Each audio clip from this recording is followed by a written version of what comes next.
मग आता आता काय?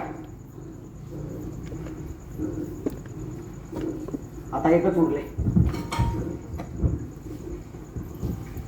आता आपल्या हातात आहे तेव्हा ह्या समध्या माशासनी जाळून टाकायचं.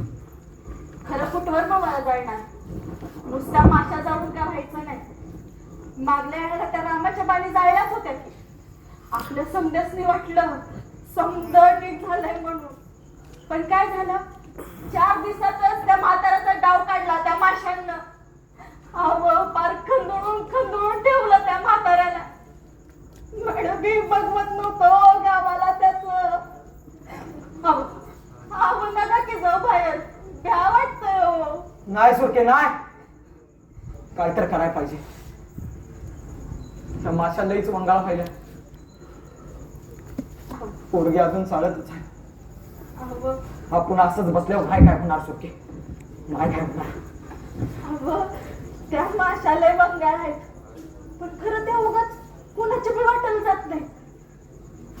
म्हणजे आपल्या आज्या पंजाच्या वेळेस बी होतेच किती आहेतच कुठं तर. वय तेव्हा नुसता कानावर आवाज यायचा. त्या माशा कशा असतात कुणी बघाय बी नाही, आणि त्या माशासनी बी कुणी शिवाय नाही. सुरके असं समजा जुन्यातली लोक सांगतात.